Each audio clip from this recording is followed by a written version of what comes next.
Welcome to One Insight. My name is Litvin. I grew up in London and I now live in LA. And this is a podcast for extraordinary top performers and their coaches. You see, I've coached some of the most successful and talented people on the planet. I can see what most people cannot see, and I dare to say what most people wouldn't dare to say. And what I know about success is that on the other side of it, it can be incredibly lonely. You can feel more of an imposter the more successful you become. And when you're the most interesting person in the room, you're actually in the wrong room. Clients who are more successful, more intelligent, and wealthier than you need your support more than they know and more than you can imagine. I coach around insight.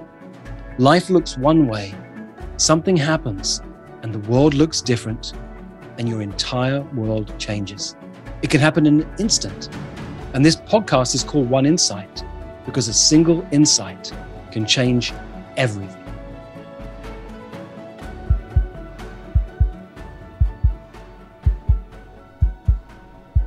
It's nefarious, man. Like, the brain works in fucked up ways. The mind is one of the most deceiving, manipulative pieces of equipment, flesh, human bodies on earth. I never have trusted my brain. All of that weight lives in your head, and you are the decision maker. Psychology of Entrepreneurship. Hi, it's Ronsley. If this is your first volume, welcome. This is a weekly series where I go inside the mind of an entrepreneur, artist, athlete, academic to decipher what is the psychology of our decisions. How are you? What I am really curious to know is where you are listening to this volume right now. Please do me a favor and send me a message. You can use any medium, voice message, Facebook, Insta, LinkedIn, email. I just found out that someone listens to this show with a ritual. She starts by lighting candles and sitting in her favorite chair that overlooks her yard. And she does this every week. So cool.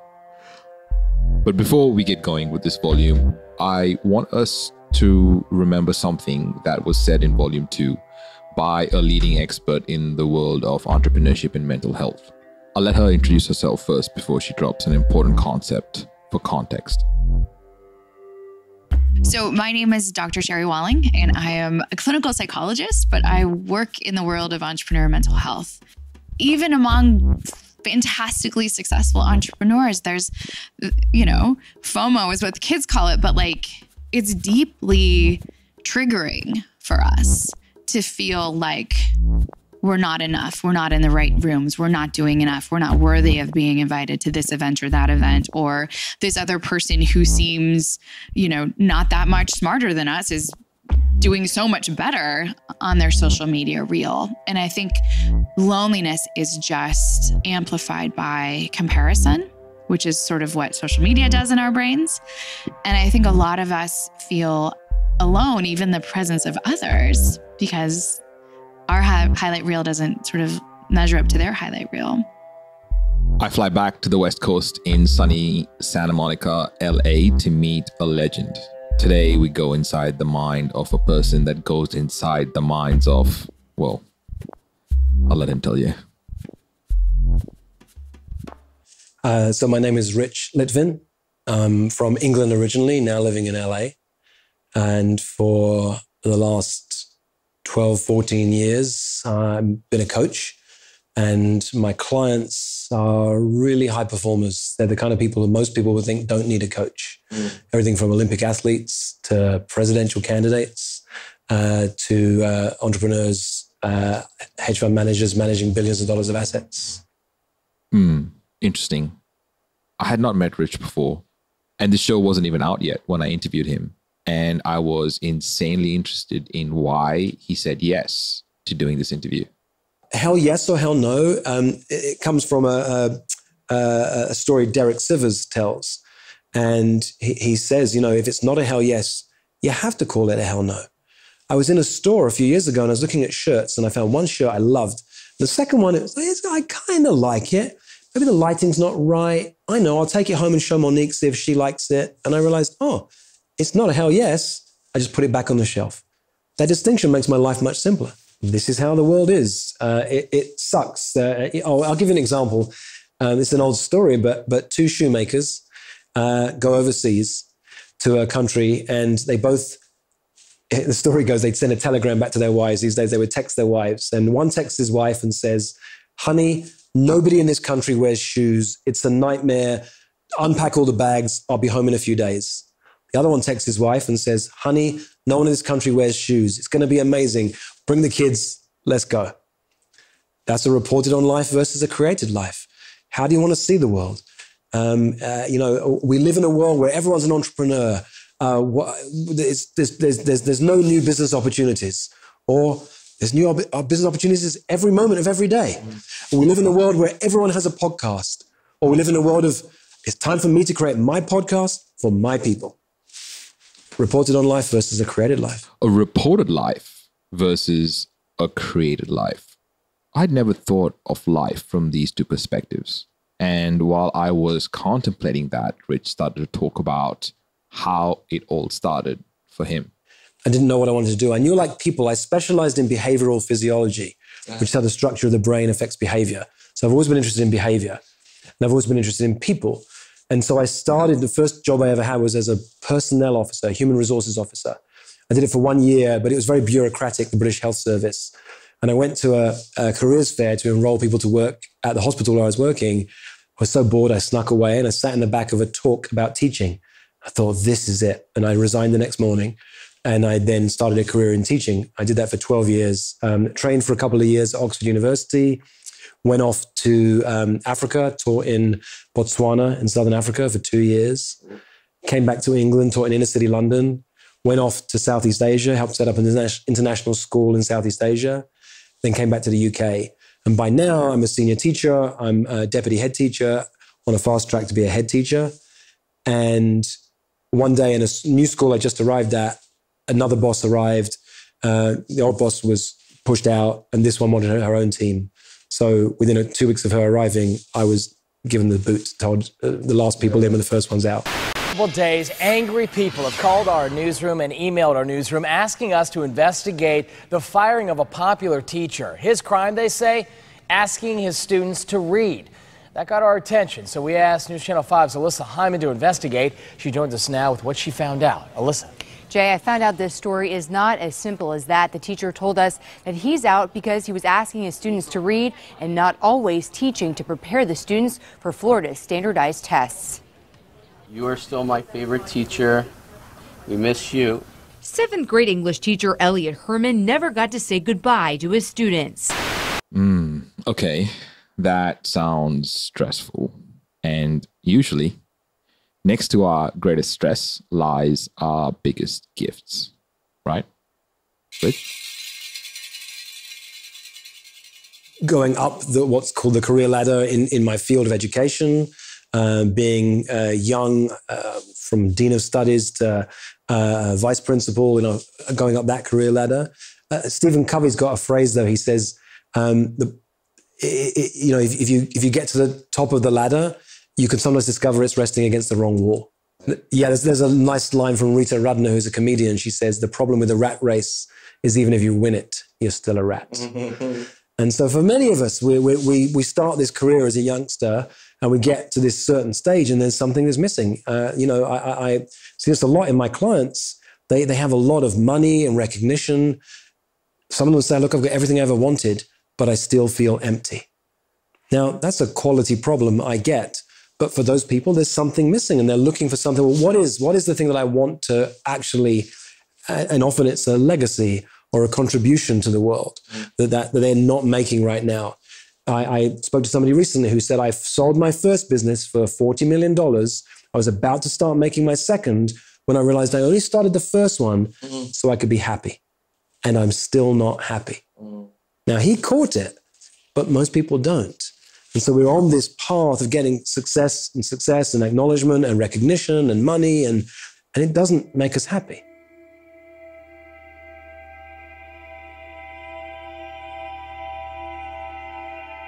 Being happy. Well, I know happiness coaches that are unhappy in their marriages who put up I love you pictures with their partners on Instagram. health practitioners that gossip about other people's chakras with inspirational quotes on their walls, and entrepreneurs desperately trying to make the part of their business look what it really isn't. I have been totally guilty of that in the past. The hypocrisy isn't lost on me. But happy is kind of vague. Maybe it's really about feeling connected. But before I got into an argument about semantics, I wanted more information on Rich's clients for context. The kind of high performers I work with have a mindset. They are people who are driven, have been driven since childhood to accomplish all sorts of things. Driven, you say? Remember Dr. Douglas Brackman in Volume 6, who has, by the way, written the very successful book, Driven, Understanding and Harnessing the Genetic Gifts Shared by Entrepreneurs, Navy SEALs, Pro Athletes, and maybe you. And so, what is intuition is this other system. And, it's this other way of actually working our way through the world. And, some of the speakers, some of the entrepreneurial driven guys that are speakers from stage or selling from stage guys are just magicians at how they can read the audience, and, or sales guys, how you can read, the banker, are they going to say yes or no? And then adapting your behavior and weaving it through that, and not really clear how you did that, but you just knew it. That's this deeper thing. So that is part of being driven. People who've got a track record of success behind them, and yet they dismiss that. They don't see it as significant because it's just the water they swim in. And so often I'm reminding these extraordinary people just how extraordinary they are. They take it for granted. They've achieved all sorts of extraordinary things. And there are a lot of traps in success that people don't see. So the book that I'm writing right now isn't a book about how to be successful. There's enough books out there on that. It's a book about the price you pay to be successful. And the mindsets I've always had are some of which have helped me to really have a lot of success in life, have also held me back at the same time. Okay, teacher, vice principal, coach, mindset, decipherer, father, husband, creative. Rich, how do you introduce yourself? Mindset coach? I try not to, because this day and age, everyone and their mother is a coach. So if somebody said, what do you do? I would say, well, right now I'm immersed in writing my second book. And it's called When You're the Most Interesting Person in the Room, You're in the Wrong Room. Well, let me ask my guest, you ever show up at the wrong office? Not recently. Haven't shown up at the wrong office going to work today? Or anything like that? Occasionally. Yeah. Here we go, guys. Senator Dan Coates, member of the United States Senate. I'm let me so just glad let you're it play talking out. about this. Yeah, Kate, you ever go to the wrong committee? There's got a note saying I'm at the wrong hearing. Oh, okay. I've got the right room number, but the wrong hearing. I saw some familiar faces, and I thought this is where I need to be. I hope it's not a precursor of what may happen. Senator Dan Coates, Republican of Indiana. Ms. Baldwin. We're not known for our sense of direction, I'll just say, but at least he's an honest man. That's also a quality of people from Indiana. And when he realized he was at the wrong committee, he left. A recent Harvard Business Review study found that employees who derive meaning from their work report almost twice the amount of job satisfaction and are 3 times more likely to stay with their organization to fuel business success. I suppose the wrong rooms thing happens to us all the time. But what happens when you find out you're in the wrong room? Do you leave? Or do you pretend that you belong? At the start of this conversation, Rich, I loved your hell yes, hell no rule. Do you have another one like that? This is one of the hidden thoughts inside the world of very successful people. You're surrounded by people who admire you for what you do, but on the inside, you feel kind of lazy. Like, I'm not really doing very much. And that's one of the secret thoughts. I have a bunch of heuristics, rules of thumb that I use to live my life by. So I read some of the things from my manifesto. I have some heuristics too. Some of my rules of thumb. One is hell yes or hell no. Another one is slow down to speed up. Another one is I've had a one-line business plan for 12 years. I was talking to a super successful entrepreneur recently, and he was saying, thank God you were an accidental entrepreneur and nobody told you how to become a business person, because my one-line business plan is meet fun and interesting people. Whenever I do that, my business flies. I said yes to us connecting, even though we'd never met before, because it checks off my box. And I've got no idea. It's not like if I see you, then something will happen, make us money. No, it just meet fun and interesting people. Cool stuff happens to me when I do that. Yeah, cool stuff happens to me all the time. I cannot begin to list them, but some of the things that happen sound insane. Like, one that comes to mind is that I randomly get given food in the most unlikely of places, like stopping at the traffic lights, admiring a garden in New Zealand. I even got a whole watermelon given to me once. It is most astounding of situations. But I also get to meet and talk with some of the most interesting and amazing people on the planet. And for the longest time, I didn't value the conversation and the connections because I was doing it for the wrong reasons. I was driven from a young age to prove myself to my dad. I didn't even know it at an early age, and I began to see it as I got older. And then it wasn't no longer my dad. It was, I want to prove myself to you, whoever you were in the world. And I got good at doing it from an unhealthy place. I wanted you to like me. I wanted you to think I was okay. I needed your approval, whoever you were. And so it helped me to have a lot of success. But at the same time, you can have a lot of success and feel there's something really missing on the inside. And that's what I was feeling. And you know what? I can totally relate to what you're saying, Rich, because of what you are saying, but because also my dad's name is Richard too. I know that it took me a long time to value myself and my worth and what makes me proud. So here's an interesting phrase. I sometimes have to say this one twice. You can never have enough of what you don't really need. You can never have enough of what you don't really need. So we're chasing these things and we get all this acknowledgement and praise and so on, and it's not what we need. For me, I was just craving my father's approval and I didn't even need it. When my dad passed away a few years ago, the number of people who said how proud my dad was of me, it's like, it really struck me in that moment. Even though I got it intellectually that I didn't need his approval, he'd always been proud of me. I run a community called 4PC. It stands for the 4% Club. This is this community of top 4% of leaders, people out there. And one of the things I do with them is I have them go around the room and say, your job's to brag. There's not, they say it's not bragging if you've done it. Mm-hmm. It is the hardest thing for this group of people to do, to own, this is what I'm proud of. This is what I've accomplished. People are moved to tears by doing it. So you're right, you've caught me doing the same thing. We teach what we most need to learn. So I'm proud. I've created a book for coaches that sold over 50,000 copies, and it's done it by word of mouth alone. I'm proud that I proposed to my wife 10 days after I met her, and we're still in a relationship to this day, 12 years later. I'm proud about my two little boys. I'm proud about this community of extraordinary people who are with me. One of my clients is the former chief marketing officer for Harley Davidson. One of my clients is a former Navy SEAL. One of my clients is raising $100 million to change the future of work. One of my clients raised over $500 million in her career as a fundraiser. I'm proud of that community that I've created. Well, this happens to us all. We need to remind ourselves of the world we live in. We need to remember that our world, well, it's all subjective. I'm wearing glasses right now. I sometimes wear prescription sunglasses. And I'll come in the home, it's been a sunny day here in LA, and I'll forget it's bright, I forget I'm wearing my sunglasses because I'm not used to wearing glasses. And a few times it's happened to me, I've suddenly thought, wow, it's really dark in here. I'll turn on the lights and it's still dark. And I've realized I'm still wearing my sunglasses.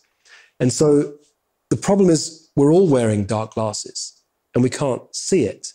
We all have a skew for how we think the world should be, or how we think the world is rather, and we live out according to that belief system, the way that the world is. So one of the ways that I've found for me is that I need to actually recreate my world every day. So I said to you, I spent much of my life trying to prove myself to my dad. Well, it dawned on me one day that if I approved of me, I wouldn't need anyone else's approval. So what I'll look for in a second on my phone is a note that I keep on there. I read every day that has a list of these statements about the world that I want to create for myself, so the world isn't created for me. I think the world is really created from the inside out if you choose it to be. So every morning I'll wake up and I will say, I approve of me, and I'm proud of me, and I'm enough. Ooh, what else, Rich? Here's some of the other statements I have in my, I call it my manifesto. Yeah. I put how I want to be over what I want to be. So I'm proud of me, I approve of me, I trust me, I like me, I'm enough. Here's one. I don't take myself so seriously. I have a tendency to really take myself seriously. So I had to reminding myself of that is great.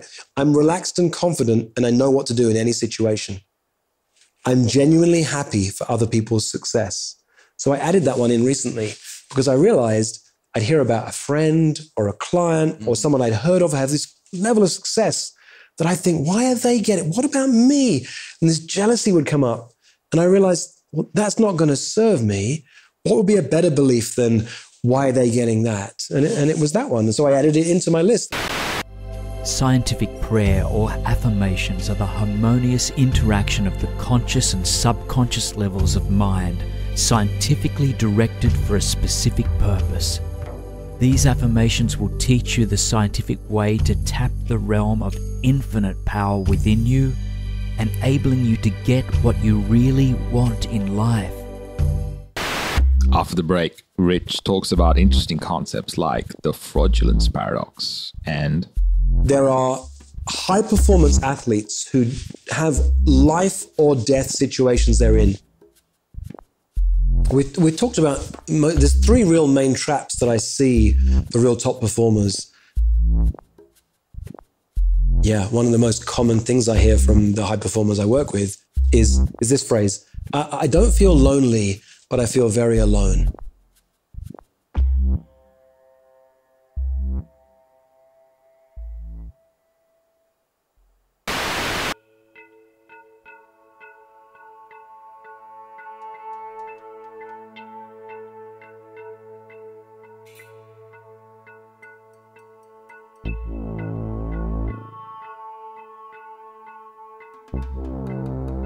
Psychology of Entrepreneurship. The main objective of this audio project is to bring together entrepreneurs and creatives who share similar values so that they can find the courage to put out their authentic voice for the right people to hear, which allows for them to make their impact on the world. Every great movement started with a memorable speech. For access to full-length interviews, go to psychologyofentrepreneurship.com and click the button. Before the break, I was driven from a young age to prove myself to my dad. It is the hardest thing for this group of people to do, to own, this is what I'm proud of. This is what I've accomplished. Whenever I do that, my business flies. now I wanted to know what the 4% Club was all about. Now, one of the reasons I call my group the 4% Club, 4PC, is because in Stephen Kotler's book, The Rise of Superman, he says there are high-performance athletes who have life or death situations they're in. You jump off a mountain in a wingsuit. You surf the world's highest waves. You want to get better and better at that, but if you push yourself too much, you know you'll die. Literally. I mean, entrepreneurship can feel like life or death. There's real life or death. And what he discovered is the 4% rule. And the 4% rule says you must push yourself just 4% beyond your level of skills and ability. More than that, and you'll risk dying. For most people on the planet, 4% is too much. For high performers, 4% is too low. So we have people like Reid Hoffman thinking, I've got 40% more to give. So most of the time with my high-performing clients, I'm looking for the 4% shift. I'm looking for what's the tiniest step you can take. It's actually going to have an exponential difference. Who do you have in your life who is willing to honestly tell you what you really need to hear? Who do you have in your life who's willing to challenge your thinking? And go through your list of people. And one of the problems with friendship is the model we have for friendship is, well, I'm not going to tell you that. Like, that might hurt you or that might upset you. And how can you create a friendship that's based around, no, we have to tell each other the hard things that nobody else would say. Who do you have in your life who is willing to tell you the unvarnished truth. Who do you have in your life who's willing to challenge your thinking? One of the problems of being a high performer is you get surrounded by more and more people who are in awe of you or will say yes to everything that you want to do. And that doesn't serve you after a point. So who do you have in your life who's willing to challenge you and tell you what you need to hear, not what you want to hear? Who do you have in your life that is willing to challenge you? Because the traps are real, for sure. We talked about, there's three real main traps that I see for real top performers. There's this imposter trap that I feel like a fraud. There's the isolation trap. I feel alone. And then there's also the emptiness trap. I've got everything I ever wanted, but I feel empty on the inside. And those are the three traps, and the book breaks them down. What does that feel like? What does that look like? One of the challenges of being a top performer, there was a fascinating interview with Reid Hoffman years ago in the New York Times. So he's the billionaire founder of LinkedIn, involved in PayPal, all those companies, and net worth of over $3 billion. And at the end of the interview, he says, I'm only operating at 60% capacity. And she says, even the hyperkinetic Mr. Hoffman needs a vacation. Now, that's not to understand the world of being a high performer. Even Reid Hoffman thinks he's got 40% more to give. Not because he's tired, because that's what we think as high performers. We think we've always got so much more to give. I suppose the trick is finding the right people to surround yourself with. Yeah, one of the most common things I hear from the high performers I work with is this phrase, I don't feel lonely, but I feel very alone. So they're not lonely, like they've got plenty of friends. They're not sitting on their own all the time, but they feel alone. And that, once again, is why the title of my book is called When You're the Most Interesting Person in the Room, You're in the Wrong Room. Because I can sometimes feel lonely in the middle of a crowd. There's a paradox for you. But my people get that. They understand what that means. And so it's finding, how do you find your community? How do you create your community? A few years ago, I was tired of going to events where people were interested to talk to me, but I was missing something for myself. And so I just had this idea, well, why don't I create a group of elite high performers? And there's an important distinction between elite and elitist. Elitist is when you distinguish from people based on their class, their gender, or something. You look down on them, you say they're not as good as you. But elite, well, elite athletes, elite military people, elite entrepreneurs want to spend time with other elite high performers to learn from them. And I realized that this lonely little boy who spent a lot of his time on his own when he was a kid, I've spent much of my life curating communities of extraordinary top performers. I did it as a teacher. I've done it. When I came to LA, talking about men, I knew I'm married to a powerful woman. I was coaching a lot of powerful women at the time. I need a group of powerful men in my life. And with 7 other men, created this men's group where for 7 or 8 years, every single week we met and we challenged each other and we held each other accountable and we listened to one another. And it was the fire for my personal growth and professional development. Research conducted by Dan Ariely has shown in recent studies how powerful and important a simple gesture of acknowledgement can be. Incorporating small positive actions from saying hello to helping with a short task increase the recipient's motivation, perseverance, and overall satisfaction drastically over a 24-hour period. The first trap that Rich mentioned before was the imposter trap. So before we wrap up, I wanted to geek out on that particular trap for just a little bit. Years ago, I went to an event. It was a mastermind. There was, I don't know, a dozen people around the table. There's one person in that group who I knew. I knew of her. She was a very successful, very famous woman. And the person leading it said, well, stand up one at a time and just share who you are. And the first 2 people to my right stood up one at a time. And it was like they prepared a speech. I was impressed. I was, oh my God, I don't know what I'm going to say. This was amazing, their little speech to us. And then it got to me. And I'm about to stand, and this famous woman across the table goes, hang on, I've got to say something.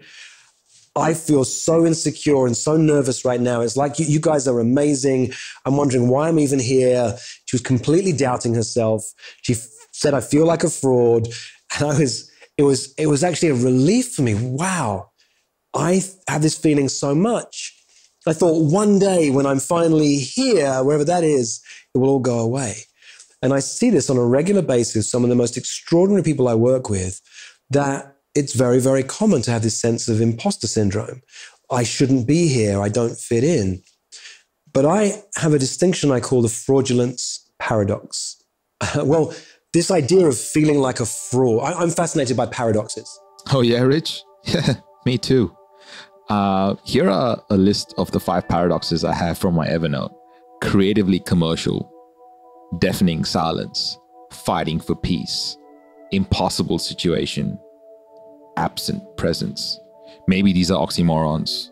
What is a paradox, Rich? A paradox is a situation where it's true in one situation and not in another, and both are true at the same time. And so it's almost like it doesn't make sense. So the fraudulence paradox for me is the fact that as a high performer, your mission is actually to always feel like a fraud. The moment you don't feel like a fraud, you're in a community, you're in a place where everyone's in awe of you, and you're not in awe of anybody else. It's not the place where you're really going to thrive. I call it the zone of genius. So the problem with your zone of genius is that thing you do so naturally and so effortlessly and so easily. Right? You're smiling, right? Because it comes to you so easily. You dismiss it. Doesn't everybody do this? I was just coaching a woman just before you arrived who's responsible for over $140 million of sales. But it's nothing to her, it's just what she does. So she doesn't see it as anything significant. I had to literally show her, no, this is really significant. When people hear this, they're going to be really impressed and interested to know more about you. But we don't see that because it's what we do. So it's one of the challenges of this idea of zone of genius. Have you ever had that I'm in over my head and they're going to find out feeling? Maybe it was when you got a promotion, or you started a business, or you landed in a new role. Like the highly qualified administrator who couldn't believe they gave her the job. Once she got there, she found out the hiring committee had come directly from a wine function. And she said, aha, they were drunk. Or maybe you've said, if I can do it, how hard can it be? I actually heard a guy say, if I can get a PhD in astrophysics from Caltech, anybody can. Okay, the zone of genius is what we are all hoping to get, I suppose. It sounds heavenly, but before we wrap up, I would love an example of the phrase you mentioned so many times on this show, Rich. When you're the most interesting person in the room, you're in the wrong room. I'll give you an example. So one of my clients a couple of years ago, I mentioned her earlier, she had a background in fundraising, had raised over $500 million for good causes, and had transitioned out into being a consultant and a coach. And she heard me use this phrase, when you're the most interesting person in the room, you're in the wrong room.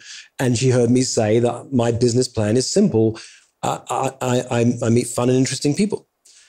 So she was flying back from our coaching experience, got to the airport, was in the waiting room and said, who's the most interesting person in the room?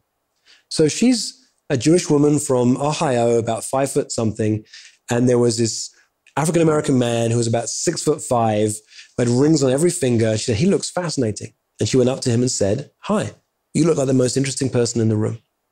And they had the most fascinating conversation. It turns out he plays for the NFL or the NBA, I forget now. She now is the NFL. She now has him as a client and now has a number of clients at the NFL and also has done some teaching there. So that one tiny phrase made an enormous impact on her, changed her world. Psychology of Entrepreneurship.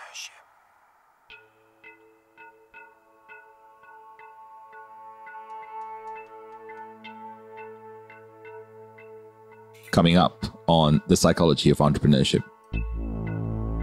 I think one of the most extraordinary opportunities in the world and one of the scariest things is actually to meet and to walk down the street and bump into yourself.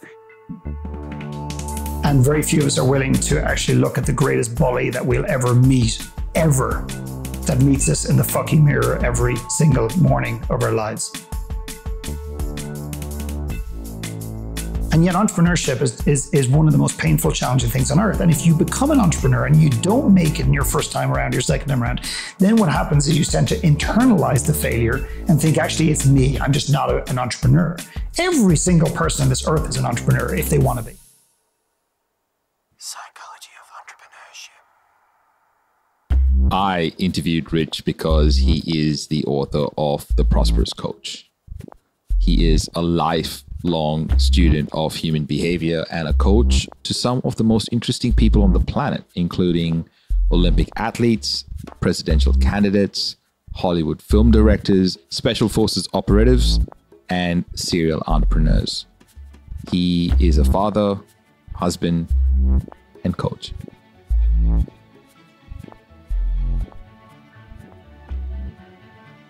Psychology of Entrepreneurship. For most of human history, it wasn't called coaching, it was called leadership. And it's what I love to do, to coach people, to lead people, and to mess with people's thinking. If you'd like more of this, or if you'd like to learn more about our community of extraordinary top performers, go to richlitvin.com/oneinsight.